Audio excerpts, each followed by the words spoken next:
Capítulo Primeiras palavras do livro Nada na língua é por acaso, por uma pedagogia da variação linguística, de Marcos Bagno, 2007, páginas 17 a 24. Epígrafe.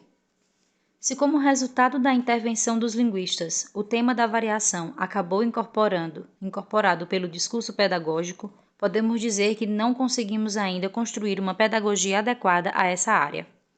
Talvez porque não tenhamos ainda, como sociedade, discutido suficientemente no espaço público nossa heterogênea realidade linguística, nem a violência simbólica que a atravessa. Carlos Alberto Faraco, que leva a nota de rodapé.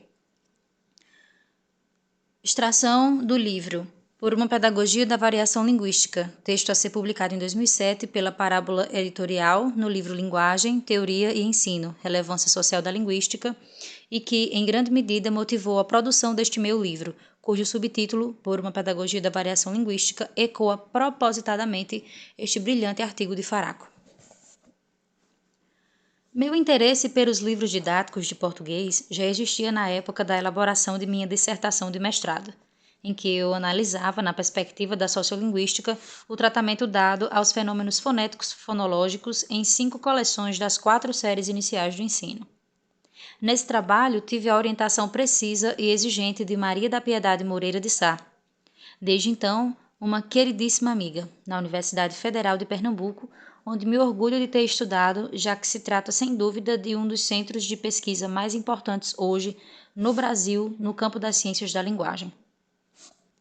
Esse período de minha formação, de 1991 a 1995, entre parênteses, coincidiu com o início do Programa Nacional do Livro Didático, PNLD, por meio do qual o Ministério da Educação passou a analisar e a avaliar os livros que seriam comprados e distribuídos para as escolas públicas de todo o Brasil. Assim, ao tomar os livros didáticos de português como objeto de pesquisa, eu estava participando sem saber de um grande movimento que teria forte impacto, fim da página 17,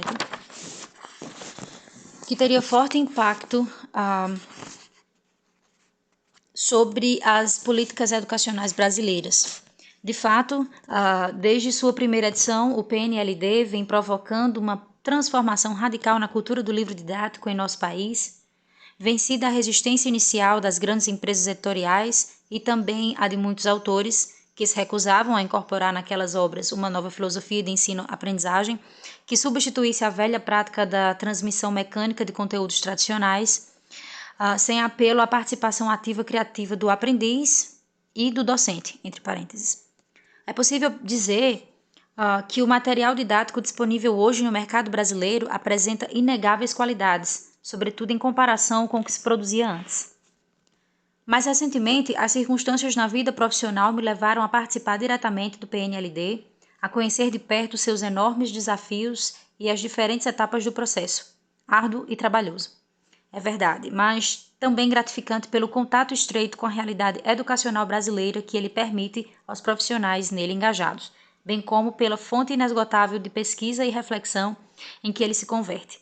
Com isso, tenho podido verificar que no campo específico da educação em língua materna, muitos avanços positivos têm sido feitos no esforço de incorporação adequada ao material didático de alguns conceitos fundamentais, como letramento, gênero textual, discurso, intertextualidade, coesão e coerência, oralidade, condições de produção da escrita, reflexão linguística, etc. No entanto, quando o assunto é variação linguística, o tratamento oferecido pela maioria dos livros didáticos ainda deixa muito a desejar.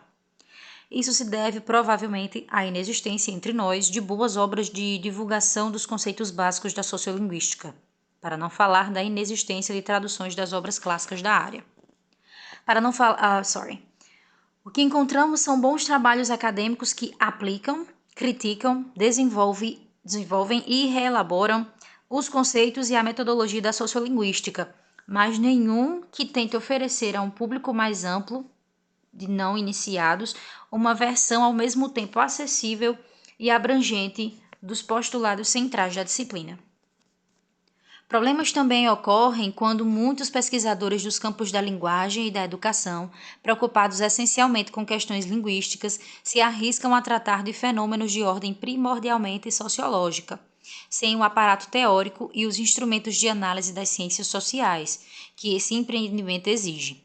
Se a sociolinguística ainda tem divulgação restrita no Brasil, a sociologia da linguagem, fim da página 18, a disciplina que de fato se ocupa das consequências sociais, culturais e políticas da variação e da mudança linguísticas é praticamente uma desconhecida. Linguistas e educadores sem formação sociológica adequada acabam produzindo, ainda que com a melhor das intenções, análises equivocadas que são incorporadas de forma distorcida pelos não especialistas e repetidas como argumentos de autoridade científica, sobretudo por parte de autores de material didático, agentes educacionais, formuladores de políticas públicas, jornalistas e comunicadores em geral. Alguns desses equívocos são, por exemplo, o emprego indiscriminado das expressões norma padrão e norma culta, como se fossem sinônimas, quando de fato não são. O uso acrítico do adjetivo culto, entre parênteses, português culto, língua culta, falante culto, etc., fecha parênteses. Silenciando-se a forte conotação ideológica e o preconceito social que ele carrega. A ideia de que existe uma variedade padrão, uma língua padrão ou um dialeto padrão, quando o que de fato existe é uma norma padrão, no sentido mais jurídico do termo norma, que não é língua, nem dialeto, nem variedade, já que não é falada nem mesmo escrita por ninguém, e não existe língua, dialeto, nem variedade sem falantes reais. Decorrente do equívoco anterior, a divisão da realidade sociolinguística brasileira em dois polos, abre parênteses, norma culta, barra, língua padrão, versus norma popular, barra, língua padrão, entre outros termos empregados, fecha parênteses, como se a norma padrão fizesse parte do espectro contínuo de variedades linguísticas reais, empiricamente coletáveis, quando de fato ela não faz parte da língua, no sentido que a sociolinguística dá ao termo língua, abre parênteses, um feixe de variedades, fecha parênteses, dois pontos. A norma padrão é um construto social, portador perpetuador de uma ideologia linguística, muito mais até do que um guia normativo para se falar e escrever corretamente. Ainda por conta do mesmo equívoco, a atribuição de diversos usos não normativos apenas à língua popular, quando esses mesmos usos também comparecem fortemente na fala e na escrita dos falantes, entre aspas, cultos, inclusive na língua mais monitorada. A equiparação de língua falada à informalidade e de língua escrita à formalidade, como se não existissem usos falados formais e usos escritos informais, como se não houvesse um amplo espectro de variação estilística pontuado pelos múltiplos gêneros textuais que circulam na sociedade, como se a heterogeneidade intrínseca da língua não se manifestasse também na escrita. Fim da página 19. Continuando aqui a lista de equívocos que ele elenca, a atribuição de variação somente aos grupos sociais não urbanos, pobres e não escolarizados, como se a língua falada nas grandes cidades pelos cidadãos de classe média e alta não apresentasse diferenças com relação ao padrão estabelecido pela tradição normativa. A perpetuação do mito do monolinguismo no Brasil, abre parêntese, a surrada tese da unidade na diversidade, fecha parêntese, unidade na diversidade está entre aspas, numa ocultação perniciosa do nosso multilinguismo, vou ler novamente, numa ocultação perniciosa do nosso multilinguismo, multidialetalismo e dos complexos problemas socioculturais que o envolvem. E o último equívoco aqui listado, pelo menos nessa primeira parte, a resistência entre, abre aspas, consequência daquele mito, fecha aspas, ao reconhecimento das características próprias do português brasileiro como decorrentes do contato da língua portuguesa com outras línguas americanas, africanas, europeias e asiáticas, e do uso do português por parte dos falantes dessas outras línguas, etc. Tais equívocos problemáticos entre si mesmos, ou em si mesmos, uma vez transpostos para outros setores da sociedade fora do mundo acadêmico, como por exemplo a mídia, geram distorções ainda maiores e mais graves, transformando-se em rematadas inverdades, no entanto, repetidas diariamente nos grandes meios de comunicação, com danosas repercussões no ambiente escolar. Segue aqui uma lista de repercussões no ambiente escolar. Primeiro, os linguistas são favoráveis ao vale tudo na língua. Mentira. Eles apregoam a inutilidade do conhecimento da tradição normativa. Balela. Os linguistas defendem o uso da linguagem popular ou caipira em todas as instâncias de interação social falada ou escrita. Calúnia. Eles negam a necessidade de aprendizado por parte das classes desfavorecidas das formas prestigiadas de falar e de escrever. Lorota. Os linguistas aplaudem o uso irrefreado de termos estrangeiros no cotidiano. Piada de mau gosto. Os linguistas recomendam jogar no lixo todas as gramáticas e dicionários. Conversa fiada. Uma breve revisão do que tem sido publicado na imprensa brasileira nos últimos 15 anos sobre língua e ensino de língua mostra o quanto de incompreensão e intolerância reina neste campo tão importante das relações sociais e da conquista da cidadania. É uma lástima sermos obrigados a reconhecer que a mídia brasileira tem prestado um desastroso desserviço no que diz respeito ao esclarecimento da opinião pública acerca dos problemas da educação linguística em nosso país. Fim da página 20. Textos de inacreditável obscurantismo, abre parênteses, e de confesso conservadorismo ideológico, fecha parênteses. Aparecem a todo momento nos jornais, nas revistas, na internet, muitas vezes assinados por intelectuais de renome como escritores e gramáticos famosos, para não mencionar os apresentadores de programas de televisão e de rádio que esbravejam contra os linguistas deslumbrados, vagabundos, ociosos, esquerdistas de meia pataca e defensores do vale-tudo. Essas 5 expressões estão entre aspas. E mesmo quando algum jornal ou revista consulta um especialista em questão de linguagem, o texto que sai publicado distorce, deturpa, quando não ironiza e ridiculariza abertamente o depoimento do entrevistado. Como bem escreveu o linguista Círio Pocente, ouvir o comentário... Essa é minha cachorra. Sorry. Ouvir o comentário de um intelectual ou de um jogador de futebol sobre a questão, entre colchetes, da língua, é exatamente a mesma coisa. Ao jogador de futebol, quase sempre de origem social humilde e sem acesso às práticas de letramento mais prestigiadas, não podemos cobrar o conhecimento dos avanços da pesquisa acadêmica no campo da linguagem. Mas ao intelectual, abre parêntese, e o rótulo se aplica perfeitamente ao jornalista, fecha parêntese.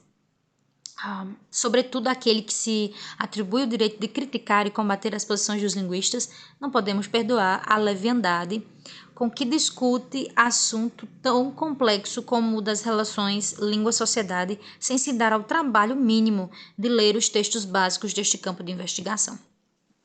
Quase sempre fica difícil distinguir, nessas manifestações da mídia, os limites entre a ignorância e a má-fé.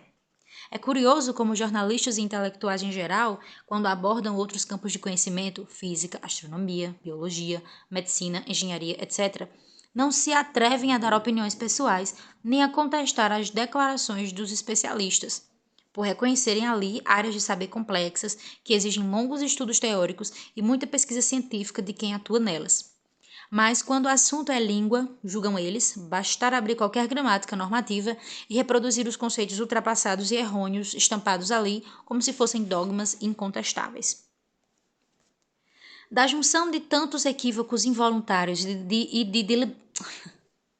da junção de tantos equívocos involuntários e de deliberadas distorções, nasceu o mito abre parêntese, ou melhor, a superstição, fecha parêntese, de que os linguistas são partidários do relativismo, uma vez que criticam as noções de certo e de errado que se cristalizaram em nossa cultura linguística.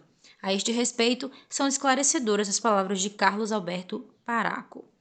Tem uma nota de rodapé em Círio Pocente, que eu esqueci de ler, mas vou ler agora.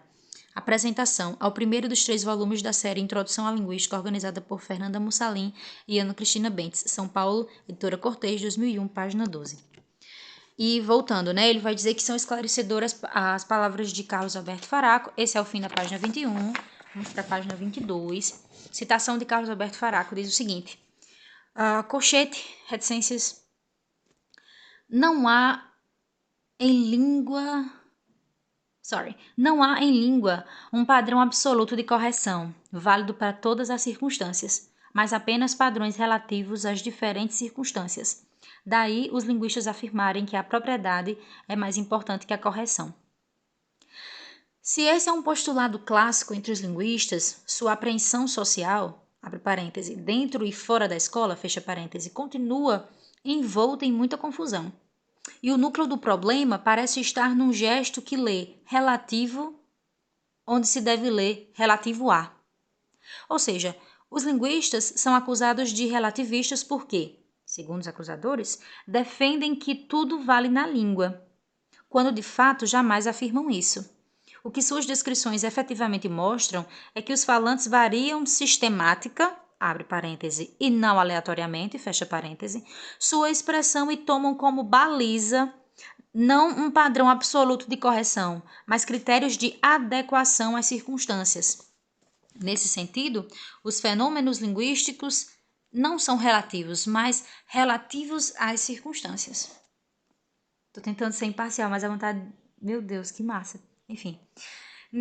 Este livro resulta de um projeto pessoal de combate a toda forma de discriminação, por meio da linguagem, e por extensão, a toda e qualquer forma de exclusão social. Como o acesso dos cientistas da linguagem aos meios de comunicação é mínimo, quase nulo, tudo que a nossa mídia faz no que diz respeito à língua é repetir incansavelmente ideias ultrapassadas, surgidas antes de Cristo e abandonadas pelas ciências da linguagem há no mínimo 100 anos.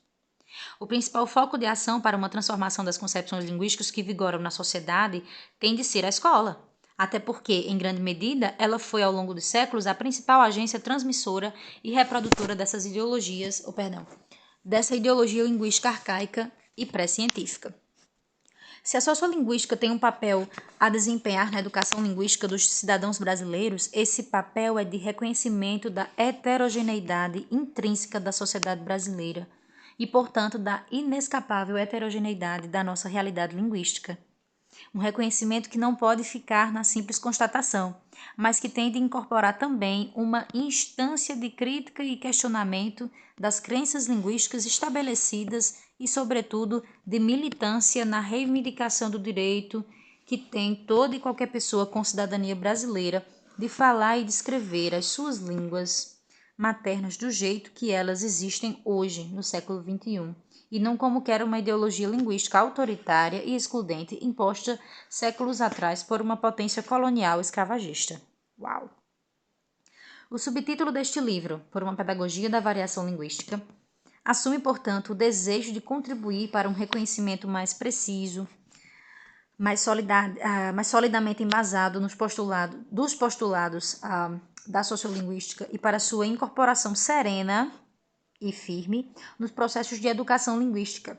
Nesse sentido, um dos meus objetivos é fornecer aos professores subsídios teóricos, fim da página 22, subsídios teóricos que os estimulem a participar criticamente de uma discussão que o livro didático nem sempre considera e que muitas vezes trata de forma simplista. Como no que diz respeito à educação, o aspecto mais importante da variação linguística é, sem dúvida, a complexa rede de consequências sociais, culturais e políticas que ela suscita, e pelas quais ela também é suscitada. Os instrumentos de análise da sociologia da linguagem serão privilegiados nas páginas a seguir, no esforço de preencher a falha sociológica tão visível nos estudos linguísticos brasileiros em geral. Uma vez que não é meu desejo aqui entrar na discussão, abre parêntese, a meu ver, bizantina e infrutífera, fecha parêntese, sobre o que... tem gado na minha rua. É Nordeste, tá, gente? Então, releva, tá? Sim, ele não quer entrar na discussão, bizantina e infrutífera, sobre o que é ou não sociolinguística, o que é ou não sociologia da linguagem. Usarei o rótulo geral de sociolinguística para designar toda e qualquer abordagem do fenômeno língua que leve em primeiríssima conta os falantes dessa língua, isto é, seres humanos de carne e osso, participantes construtores de uma sociedade dividida em classes, imersos em toda sorte de conflitos sociais, sujeitos a objetos de toda sorte de disputas de poder, portadores recriadores de uma cultura, abre parêntese, por sua vez, subdividida em muitas subculturas, fecha parêntese, movendo-se num espaço-tempo socialmente hierarquizado, herdeiros de uma história que são muitas. Uau! Todos os projetos da minha vida profissional, e principalmente os textos que escrevo, se apoiam num conjunto de fundamentos éticos, políticos e epistemológicos que me foram transmitidos por algumas pessoas que, sem saber, mudaram os rumos do meu jeito de ser, de pensar e de agir. Ai, que lindo! Entre outros nomes que poderei citar, se destacam os de Magda Soares, Estela Mares, Bortoni Ricardo, Maria Marta P. Scherri, perdão se não fosse em inglês, tá? Irandé Antunes, Luiz Antônio Marcuschi, Carlos Alberto Faraco, Rodolfo Lhari, Ataliba de Castilho e Manuel Luiz Gonçalves Corrêa. Uau! Alguns destes se inscrevem na minha gratidão pelo contato direto ocasionado pelo privilégio que tive de ser seu aluno, outros por terem escrito e ainda escrevem textos que transformaram definitivamente meu modo de ver e analisar as questões linguísticas e educacionais, os demais por me presentearem também a pedra preciosa de sua amizade. Deixo aqui impresso o meu sincero reconhecimento. Ai, que lindo, minha gente! O título deste livro me ocorreu quando, a convite de Maria Lúcia Castanheira, Lalu, entre parênteses isso aqui, uma das pessoas mais adoráveis que tem neste mundo, fui proferir em maio de 2006 uma palestra no CEALE, Centro de Alfabetização, Leitura e Escrita, da Faculdade de Educação da UFMG, de certo um dos polos mais importantes de pesquisa e ação em educação linguística hoje no Brasil. Acabei reapresentando e desenvolvendo as mesmas ideias numa dezena de outras. Fim da página 23, início da página 24. Deixa eu retomar o finalzinho da 23, né, para não perder o sentido. Acabei representando e desenvolvendo as mesmas ideias, reapresentando as mesmas ideias, oh meu Deus, acabei reapresentando e desenvolvendo as mesmas ideias numa dezena de outras atividades naquele mesmo ano em várias cidades de diferentes regiões. Assim, o título Nada na Língua por Acaso se impôs, junto com o desejo de divulgar para um público ainda mais amplo o que a sociolinguística tem a oferecer para a pedagogia da língua materna. Faço aqui, portanto, meu agradecimento à Lalu por ter favorecido com seu convite a produção deste livro e desde já quero isentá-lo, obviamente, de qualquer responsabilidade pelos eventuais problemas e inevitáveis falhas que a obra apresenta.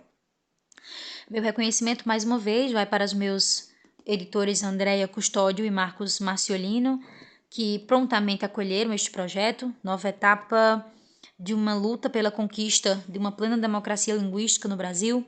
O livro ganhou muito com as ilustrações de Renato Junqueira, a quem fico devendo mais esta colaboração. Agradeço também a Egon de Oliveira Rangel por ter me convidado a entrar na excitante operação de guerra que é o PNLD, antes de tudo por ter me aberto as portas do seu coração generoso. Marcos Wagner. Gente, esse é o fim da página 24. Desculpem as espontaneidades. Eu sei que se alguém chegar a ver esse material, algumas pessoas podem criticar minha espontaneidade, o fato de eu ter começado a ler de um jeito e terminar de outro. Mas é porque eu vou fazer dessa forma, porque me estimula tanto a ler como a pôr em prática as técnicas de ledor. Eu estou um pouquinho enferrujada. Eu vou tentar melhorar para as próximas leituras, mas eu acho que eu não vou evitar a parte da minha reação à leitura.